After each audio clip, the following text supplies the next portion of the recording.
அடுத்தபடியாக தனது திரைக்கதையினால் இந்திய சினிமாவையே தன் பக்கம் திரும்பி பார்க்க வைத்த இயக்குனர், பல சூப்பர் ஹிட் படங்கள் மூலம் தமிழ் ரசிகர்களின் மனங்களை வென்ற நடிகர் கே பாக்யராஜ் அவர்களை பேச அழைக்கிறேன்.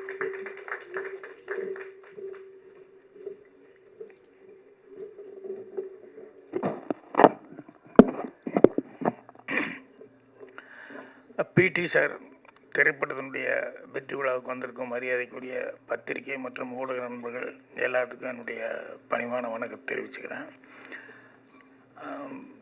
நன்றி செலுத்துகிற கூட்டம் அப்படிங்கிறதுனால இந்த கூட்டத்தோடு நானும் சேர்ந்துட்டு நன்றி செலுத்திக்கிறேன் எல்லாத்துக்கும்.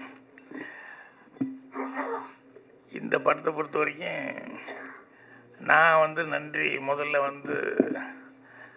ஹீரோவுக்கு தான் சொல்லணும், ஹிப்ஹாப் வாதிக்கு. என்ன அப்படின்னா, அவர் நடிக்கிறதுக்கு ஒரு நல்ல கதை அப்படின்னு சொல்லி செலக்ட் பண்ணுறதோடு நிறுத்திக்காமல், அந்த டைரக்டர் அவர் ஒரு கதை சொல்லும்போது இது ரொம்ப நல்லா வரும்னு ப்ரொடியூசர்கிட்ட போய் அதை சிபாரிசு பண்ணி அது மெனக்கெட்டு ஒரு நல்ல டைரக்டர் கொண்டு வரணும்னு நினச்சாருப்பார். அதுக்கு தான் அவருக்கு நன்றி சொல்லணும். அதுக்கப்புறம் ஒரு ஹீரோ சொல்லும்போது, இல்லை இந்த ஹீரோக்கிட்ட ஒரு ஜட்ஜ்மெண்ட் இருக்குது, அவரும் ஒரு டைரக்டர்லாம் பண்ணியிருக்காரு, கதை எழுதியிருக்காருன்னு சொல்லிட்டு அதுக்கடுத்தியாக இப்போ இளவரசு சொல்லிட்டு போன மாதிரி அந்த மாதிரி கதையாக இருந்தால் கூட இது எல்லாத்துக்கும் அல்லவே அந்த கேரக்டர் இந்த படத்தில் ஒரு கேரக்டர்னு சொல்லியிருக்காங்கன்னு சொல்லிட்டு கணேஷ் அவர்கள் அதை அக்செப்ட் பண்ணிட்டு பண்ணது. அடுத்தபடியாக அவங்களுக்கு நன்றி சொல்லணும். அப்புறம் பாராட்ட வேண்டியது கார்த்திக் அவர்கள். என்னென்னா, இவர் சான்ஸ் வாங்கி கொடுத்து அவர் சான்ஸ் கொடுத்து அதுக்கப்புறம் கிடைச்சதை ரொம்ப பொறுப்பாக ரெஸ்பான்சிபிளாக அந்த படத்தை கதையோசனை எழுதி பண்ணியிருக்காரு.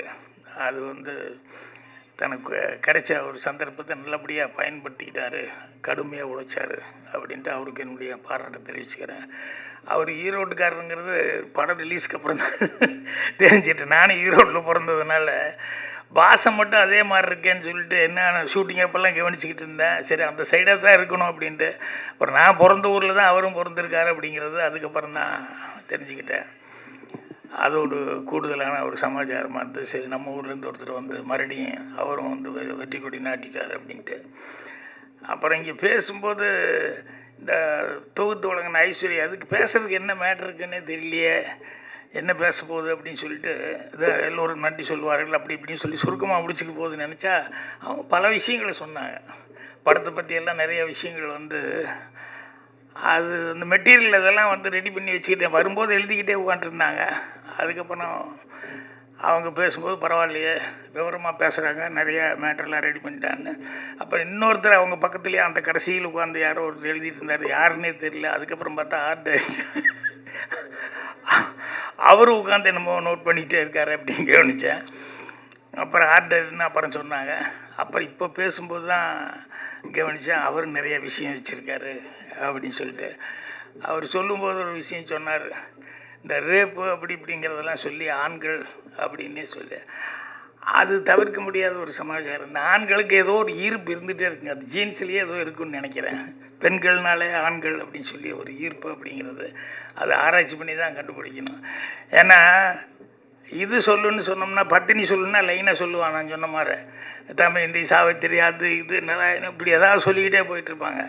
ஏக பத்தினி வருதுன்னா ஒரே ஒரு ஆள் தான் சொல்லிகிட்டு இருப்பாங்க, வேறு யாருக்கும் சொல்லவே மாட்டீங்க. ஏன்னா பெருசாக சொல்கிறது இல்லையில்ல, ஆகுன்னா ஸ்ரீராமன் ஸ்ரீராமன். அதனால் அது ரேர் கேஸுன்னு நினைக்கிறேன். அந்த மாதிரி இருக்கிறது ரொம்ப ரேர் கேஸுன்னு நினைக்கிறேன். அதனால் அவர் சொல்லும்போது இன்னும் நிறையா விஷயங்கள் அவர் படிச்சிருக்காரு.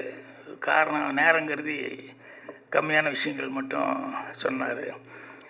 அடுத்தபடியாக நான் அசிஸ்டன்ட் டைரக்டர் ஆகும்போது நான் ஒரு புத்திசாலித்தனமாக பண்ணதான் நான் நினச்சிக்கலாம். ஆனால் அது நான் எவ்வளோ கன்னிங்னஸ்ஸாக பண்ணேன்னு எனக்கு தான் தெரியும்.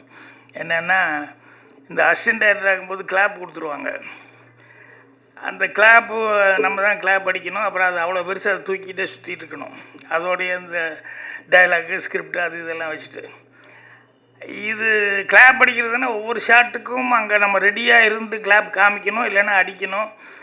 அப்படிங்கிறதுனால இது ஒரு இடைஞ்சலாகவே இருக்கே. மற்ற ஆர்டிஸ்ட்டு போய் டைலாக் சொல்கிறதுக்கோ அதுக்கோ இதுக்கோ அதெல்லாம் கவனிக்கிறது மற்றதுக்கெல்லாம் இது கிளாப் அடிக்கிறது பெரிய ஒரு தொல்லையான வேலையாக இருக்கே. இது எப்படியாவது அவாய்டு பண்ணிக்கணும் அப்படின்னு சொல்லிட்டு இது எப்படிடா அவாய்டு பண்ணுறதுன்னு சொல்லி பார்த்தேன். அங்கே சோம்நாத் ஆர்ட் டைரக்டர் அவர்கிட்ட அசிஸ்டண்ட்டாக சேகர்னு ஒரு ஆள் அவருடைய அசிஸ்டண்ட்டாக இருந்தாப்புல. அவர் எல்லாத்துலேயும் பூந்துக்குவாப்புல, அசிஸ்டன்ட் டைரக்டர் மாதிரியே எல்லா வேலையும் பார்க்குறது பிடிக்கிறது அப்படின்னு சொல்லிட்டு. அந்த ஆள் துருதுருன்று கிளாப் அடிக்கிறதுல வந்து தெரியுமா, அப்போ தான் ஃபஸ்ட்டு படம் எப்படி அடிக்கணும் தெரியுமா அப்படின்னு எல்லாம் என்கிட்ட கேட்டுக்கிட்டே இருந்தாப்புல. சரி இந்த ஆளுக்கு கொஞ்சம் தெரியும் போலக்கு அப்படின்னு சொல்லிட்டு வேணுன்னே நான் ஷார்ட் 5 அப்படின்னு சொல்லிட்டு பை 3 டேன்னு சொல்லி உளறனே வேணுனேன். என்னையா சொல்கிற நீ, ஒரு கிளாப்பு கூட கரெக்டாக சொல்ல தெரியலையான்னு 2 தடவை பார்த்தாரு. பை பை பை டெக் அப்படின்னு 2 தடவையும் தப்பாக சொல்ல ஆரம்பிச்சோன்னே உடனே எங்கள் டைரக்டர், யோ சேகரிங்க வா, என்னையா நீ ஒரு கிளாப்பு கூட கரெக்டாக சொல்ல தெரியலன்னு சேகர்ட்டு கொடுத்தாரு. அவன் ஸ்டைலாக வாங்கிட்டு அப்படியே அடித்தான். அதோடு சரி நான் அப்படியே ஒதுங்கிட்டேன். அதுக்கப்புறம் கிளாப்பே தூக்குற வேலை இல்லை. அப்புறம் தப்பிச்சுக்கிட்டேன் நான். எதுக்கு இது சொல்ல வந்தேன்னு இவ்வளோ பெரிய கதை, இந்த இளவரசு தான் இந்த கதை எனக்கு ஞாபகம் வருது. அவருடைய தொழில் வேறு, அவர் முதல் வந்தது இல்லைங்களா. இவர் என்ன தப்பு பண்ணி கேமராமேனு டே நீ நடிக்க போடா, நீ எல்லாம் இதில் சரியாக வரமாட்டேற அப்படின்னு சொல்லி என்ன சொல்லி அனுப்பிச்சாங்கன்னு தெரியல. ஆனால் இன்றைக்கி ஸ்கோர் பண்ணிட்டுருக்காரு. எல்லா கேரக்டரும் காமெடியும் பண்ணுறாரு, சீரியஸும் பண்ணுறாரு. எனக்கு படம் பார்க்கும்போது இவ்வளோ நல்ல கேரக்டர் பண்ணியிருக்காரு அப்படின்னு சொல்லிட்டு, அது யாருக்கு என்ன வரணுமோ அது எப்படி சுற்றினாலும் அது ஏதோ ஒரு விதத்தில் வந்து தான் சேரும். அதனால் இளவரசு அவர்கள், முனிஷ்காந்த் இவங்க எல்லாமே வந்து இந்த படத்தில் சிறப்பான முறையில் நடிச்சிருந்தாங்க. நம்ம சொன்ன மாதிரி அந்த கதையினுடைய இதை வந்து கேட்டுக்கிட்டு அவர் சொன்னதை வந்து கார்த்திக் அவர்கள் ரொம்ப மெனக்கெட்டு கரெக்டாக பண்ணியிருந்தார். அவருக்கு வந்து ஆர்ட் டைரக்டர் மாதிரி நம்ம மாதேஷ் கேமராமேன் மாதிரி இவங்க எல்லாமே வந்து இன்னும் ஆஃபீஸ் ஸ்டாஃப் முதல் கொண்டு எல்லாருமே அவருக்கு ஃபஸ்ட்டு படங்கிற மாதிரி இல்லாமல் எல்லாருமே ரொம்ப நல்ல கோஆப்ரேட் பண்ணியிருந்தாங்க. ஸோ அந்த படத்தில் வேலை பார்க்கும்போது ஒரு ஜாலியான ஒரு டீமாக வேலை பார்த்துட்டு வந்தோம். அப்புறம் படம் பார்க்கும்போதும் ரொம்ப நிறைவாக இருந்தது. முன்னாலெலாம் வந்து 50 ஒரு 100 நாள் ஓடினா தான் படம் அதுதான் வெற்றி விழா வரும். அப்புறம் 175 நாளுங்கிறது இப்போ அப்படி இல்லை. 5ஆவது நாள் 7ஆவது நாளே வந்து வெற்றி விழான்னு. அப்புறம் படம் வந்து முன்னாள் எல்லாம் ப்ரிவியூ அப்படி இப்படிங்கிறதெல்லாம் இருந்தது. இப்போல்லாம் தேட்டரில் தான் கொண்டு போய் ப்ரெஸ்ஸையே கொண்டு போய் உட்கார வைக்கிறான். ஏன்னா முன்னாலேயே சொல்லிக்கல ஏதாவது கெடுத்து விட்டா என்ன பண்ணுறது அப்படிங்கிற மாதிரி இவங்களுக்கும் பாதி பயம், யாரும் தைரியமாக படமும் போடுறதில்ல. ஆனால் இந்த படமெல்லாம் வந்து ரிலீஸுக்கு முன்னாலேயே கரெக்டாக வந்து ரொம்ப நம்பிக்கையோடு வந்து கணேஷ் அவர்கள் வந்து இந்த படத்துக்கு வந்து ப்ரெஸ் மீட், ஏன்னா நான் வந்து படம் பார்க்குறதுக்கு முன்னாலேயே எனக்கு ப்ரெஸ்ஸில் பார்த்துட்டு எனக்கு ஒரு 5-6 பேர் ஃபோன் பண்ணி சார் படம் பார்த்தோம் நல்லா இருந்தது அப்படின்னு சொல்லி சொன்னாங்க. ஸோ அந்த மாதிரி இப்போ சீக்கிரமாகவே இந்த வெற்றி விழா அப்படிங்கிறதெல்லாம் இல்லாமல் எப்படா ஒரு 50 நாள் ஓடி வெற்றி விழா இல்லை 75-100 நாள் அப்படிங்கிற மாதிரி இப்போ அது ஒரு கனவு மாதிரி ஆகிப்போச்சு. ஏன்னா அதுக்கான வாய்ப்புகளே இல்லாத அளவுக்கு அது விஞ்ஞான முன்னேற்றத்தில் அப்படி தான் வரும். ஏன்னா இப்போ ஒரு ஏல ஓடி பியில் ஓடி சியில் ஓடி அப்புறம் கடைசியில் டென்ட் அப்படின்னு வர்றது இல்லாமல் இப்போ ரிலீஸே 10th வரைக்கும் வந்துருச்சு அப்படின்னு சொல்லும்போது நம்ம எதிர்பார்க்கவும் முடியாது அவ்வளோ நாள் ஓடுன்ட்டு. இருந்தாலும் அதையும் தாண்டி 25 நாள் 50 நாள் அப்படிங்கிறதெல்லாம் சில நேரங்களில் இந்த மஞ்சுமல் பாய்ஸ் எல்லாம் பிடிச்சிக்கிச்சல்ல, ஒரு பெரிய பிடி பிடிச்சிக்கிதல்ல, அந்த மாதிரி படம் எடுத்து நல்லா ஓடுற அளவுக்கு எல்லாருமே மேக்ஸிமம் முயற்சி பண்ணோம்.